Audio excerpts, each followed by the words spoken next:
You're listening to the Central Indiana Sports Report with your host, Greg Mengelt. Welcome, high school football fans, to the Central Indiana Sports Report and the Week 3 High School Football Scoreboard Show. I'm your host, Greg Mengelt, here with Michelle Garmon. Today, September 5th, and we're through 3 weeks of high school football. Michelle, welcome. Well, thank you, Greg. We are through 3 weeks, and, we have fall-like football weather tonight. Yeah, actually, jackets are on. We're sitting outside doing the podcast like we like to do. Please forgive the crickets. They like to be noisy out here on the golf course. So. They do, and we kind of snuck over here, and we're doing the podcast from the pavilion at the Tipton Municipal Golf Course. I don't care what time of day you're out here. It's just a very peaceful place to be. Very pleasant. We didn't want to make Tipton High School keep the press box open and have everybody stay just for us. So we skedaddled over to the high school and to get some things done. Yep. And before we get to the scores, Michelle, Tipton took a 42-22 loss to Twin Lakes. What I would say was an uninspired performance by the Blue Devils. I would say that too. I personally, and I think that the coaching staff, Tipton's coaching staff, was also upset because Tipton they didn't come out very mentally focused or fired up, and you would think that they would have been up to play a really good Twin Lakes team, but you have Just seem lethargic. You have a drop pass over the middle that because the receiver wanted to look, to see how much green grass. He's a fast guy, catch and go. I mean, those kind, and it stalled a drive. They broke containment. I mean, offsides on some penalty thing, punts, and broke containment on punts. Nice reception that was going for a lot of yards and just dropped. Yeah, especially after they come out of, after you come out, you score on the last play of the first half to get yourself in the game, get the opening possession of the second half, and you are driving. Receiver makes a nice catch over the middle. He's got open, but gets careless. He carries it like a loaf of bread, and ball pops out. And Twin ball Lakes pops ball. out. Yep, and it's really a shame because if Tipton scores there, it's a one-score game. And like Coach Tolle said, we'll hear from him later, that's momentum. And in high school football, he's right. Sometimes it's hard to get it back because Twin Lakes' offense would have been off the field for a very long time. Twin Lakes was pretty impressive. A very nice quarterback to receiver combination. Yes, they have good speeds, and their quarterback he's stellar. He's throws a nice deep ball. Yes, he does. He really does. He's going to and he's only a junior, and both of them are. Yeah, and what you have to like is I know Kevin O'Shea's offense didn't quite work when down at North Central, which amazes me because of the athletes that you have in the at North Central, because it's never worked at North Central though for some reason. I know, and it's a shame because long time. Central Catholic, but people have to understand his offense. A lot of that is based on Purdue and everything, because he was right there, the spread, the different things, and it's where he goes. That offense usually goes, and it might take a season or two to click in because he likes to do different formations, and I think it's not an offense that you can just throw, especially if the team's played in another system. You can't just throw it at kids and expect them to get, but give him time to work with kids, and and it's a fantastic offense. Michelle, you and I talked to Coach Tolle after the game. I also talked to Coach Jeff Adamson following Eastbrook's 57-0 win over Frankton, and we're expecting another call, but we don't know yet, so I'm not going to say who it is. But right now, until we get that phone call, I'm going to go through all of the local scores and then all of the ranked teams like we did last week. Michelle, let's do it, and we're going to start in the Central Indiana Conference, the conference that was nice enough to name itself after this podcast. And the big one of the night was Mississinewa against Oak Hill. At Oak Hill, 0-0 at halftime. Michelle, Mississinewa outscored Oak Hill 20-0 in the second half to improve to 3-0 and 1-0 in the CIC. Of course, Mississinewa ranked second in Class 3A. Yeah, I think Mississinewa will get their athletes in in some open spaces there in the second half. Just Mississinewa just being Mississinewa. 3 other CIC games. 3 other CIC contenders in 3 blowouts. As expected. As expected. Eastbrook 57-0 over Frankton. As I mentioned, Eastbrook 3-0. Alexandria is now 3-0. They beat Elwood 47-0. Eastbrook ranked 8th in Class 2A. Alexandria ranked 15th in Class 2A. And Madison Grant, which is ranked 4th in Class A, beat Blackford 62-0. It was 37-0 after 1 quarter, Michelle. I know. I'm going to guess that Coach Turner and Coach Massey, with the defense, I'm going to guess they are going to look forward to maybe actually being challenged starting next week, because they've gone through 3 weeks and they just have, those games, especially, week 1 and tonight, they were over in the first quarter. And, but I guess the good news for Madison Grant is if all of those blowouts are the first 3 weeks, and then you go and maybe you can steadily build and you don't have another one of those, and you get to where you're actually playing 4 quarters, because I thought that was that was a big deal last year. Yes. I wasn't sure if it was going to be. Sure enough, it was. Next week, Michelle, Eastbrook, Alexandria, Madison Grant, Oak Hill should be a couple of really good ones. That Eastbrook Alexandria matchup is going to be fun because it's a running team. We know Eastbrook is a running team with a great athlete at quarterback, and they like to be big. And what's so hard with Eastbrook is Adamson runs that up tempo offense. They don't huddle, and they control tempo on offense, and that's huge. And now with Bodie Howe being a senior quarterback back there, you can really manage that well. And then you've got Alexandria, who is really good at passing the ball, and that is kind of been Eastbrook's Achilles heel defensively, are teams that can throw the ball, especially deep if they have speed, and Alexandria has that. All Brady Gast is doing is throwing 5 touchdowns a week right now. He's a senior quarterback, and that is get another one that's experienced, and and like I said, and then they have got fast guys on the outside, so it should be a thrilling matchup. It's just going to come down to whose defense can control the line of scrimmage, I think. Also in Madison County, Class 2A, number 4 LaPel beat Shenandoah 28-12, a little closer than I expected. LaPel's now 3-0, Shenandoah 1-2. That might have been a little closer than I expected, except Shenandoah, they're a team that likes ball control, a lot of running, and LaPel's a team that can score quickly. So if Shenandoah is able to control the ball, and run a lot of clock off plays, because I'm sure that's what they did. I'm sure Shenandoah tried to shorten the game to keep Craig off, Devin Craig off the field. Michelle, Coach Miller has to love this. His Bulldogs have only given up 21 points through 3 weeks. Yeah, he does have to like that. Because they can score. Yes, we know they can score. Talk about a team with athletes and, an outstanding quarterback. I'll say it again. I think Devin Craig is the best quarterback in this area. Let's move to the Hoosier Crossroads, where 6A number 1 Brownsburg beat 6A number 13 Franklin Central.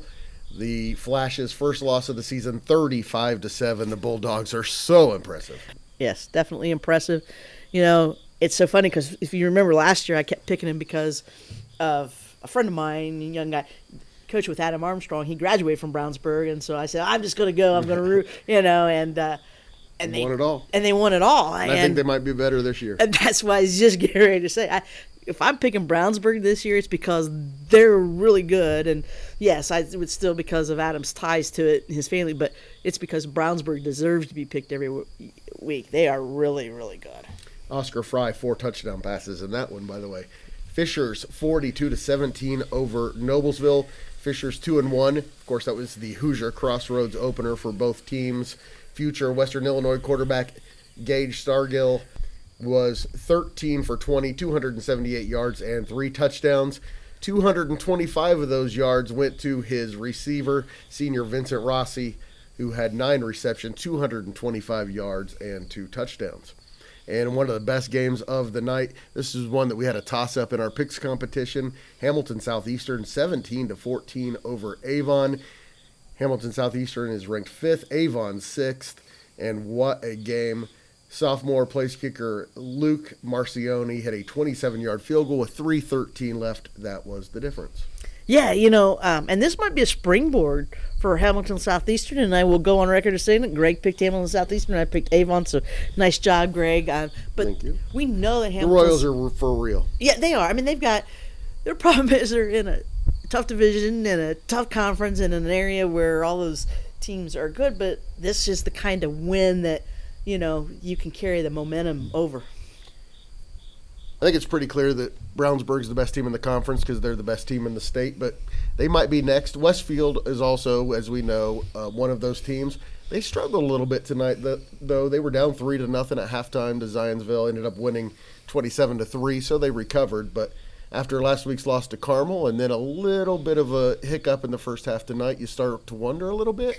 Or do you think that it's the hangover that they had from losing that game to Carmel and the way they lost it, because they fell behind 20-0, 20-0. They worked their way back into that game only to see Carmel get that big interception and then put the game away. So sometimes you have those big emotional type games. You can have a little bit of a lag, and I'm going to guess that Westfield's coach has got that had a nice little halftime speech and got the Shamrocks into gear in the second half. Also in Hamilton County, Carmel is now 3-0 after a 48-0 win over Centerville, Ohio. Impressive. It is impressive. And Anthony Koldner had a nice night. He ran for, a touchdown for like 46 carries, 47 yards, something like that. And he was 15 of 18 for like 224 yards passing. So he's a good one. He's a good one. We were talking about that. I'm kind of looking forward to it because I think I'm going to take a break. In a couple of weeks, Tipton goes to Rensselaer. I don't want to go up to Rensselaer. No offense, but I think Elwood and Frankton are playing on the road or games that – so I want to go watch Koldner play. So I think I'm going to head down to Carmel because they're hosting on September 19th. They're hosting Lawrence North, and that should be a good game. I could go watch. I think there's a DB or something from Lawrence North that's committed to IU. So it'd be kind of nice to go down and. I think we might do that together, Michelle. That sounds like a good plan. And you know what? I bet I have a connection that could have us pretty nice tickets and some seats. I bet we do. I bet we do have a connection. Also, you do and I do. So. Yeah, that's right. We both have connections at Carmel.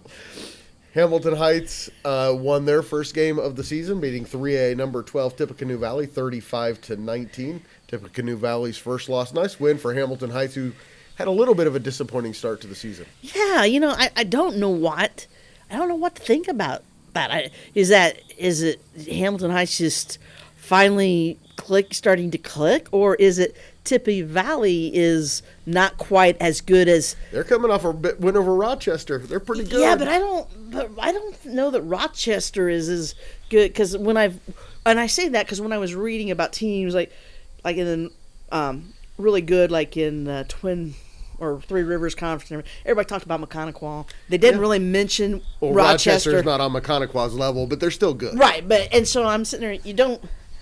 I don't know that it's the same Tippy Valley team as of the last couple of years, and we'll know more in another week or two. We'll see. We'll kind of see as they go on. I think it might be more about Hamilton Heights losing to LaPel and Triton Central, who we found out tonight is legit. They had a big win at Tri-West, so maybe it was just a tough schedule that got them off to an 0-2 start.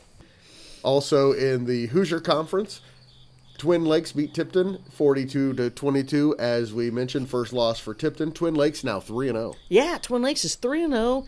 They host Central Catholic next week, which that'll be a big game for Twin Lakes. Only be a lot of it because it's Kevin O'Shea. He coached Central Catholic to some state championships, and then they have Logansport in 2 weeks, and that game, even though it will just be week 5 of the season, I believe that will be the game. Will determine who the Hoosier Conference champion is, or at least for the big school division.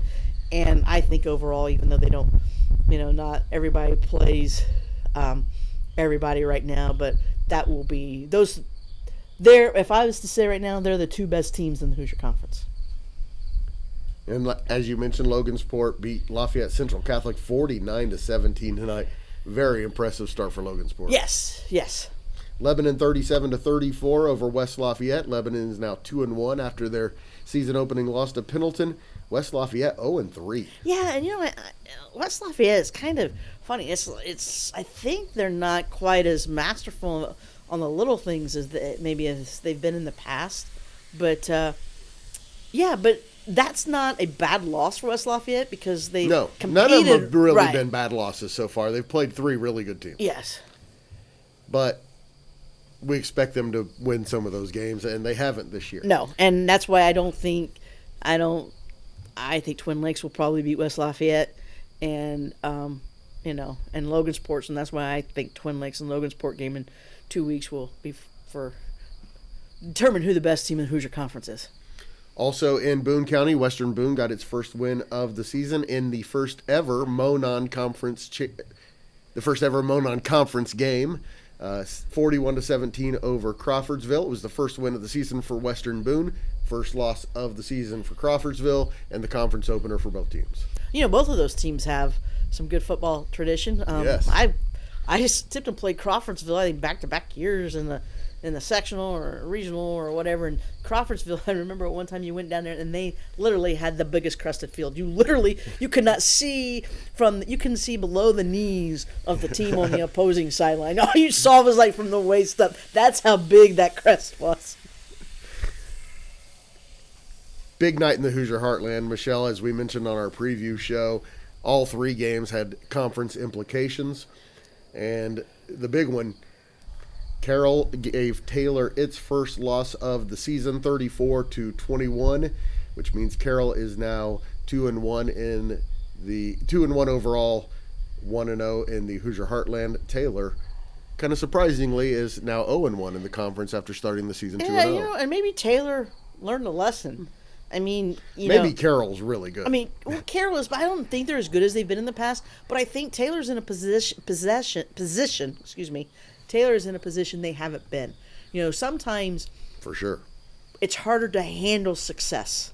They're still a team that could do something in the tournament. So they can still do something in the conference. Yes, as long as they win the rest of their games, they're good chance they're conference. Yeah, and champions. like I said, and Carroll does have that tradition of success. And I think this is a good Carroll team, Michelle. I think you've underestimated them earlier in the year. Their only losses in Mechaniquah, and that game was close for most of the game. Well, and Mechaniquah is really good.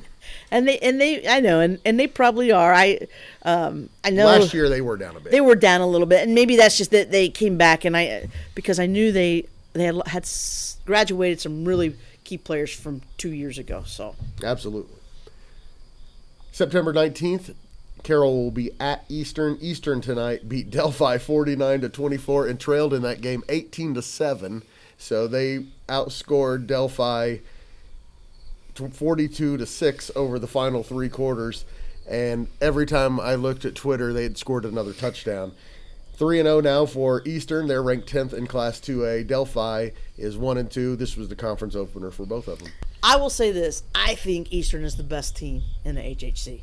And I think they're the best team in the HHC because they're dual threat. They are passing and running, and you're probably right. And do even more dual because they're running.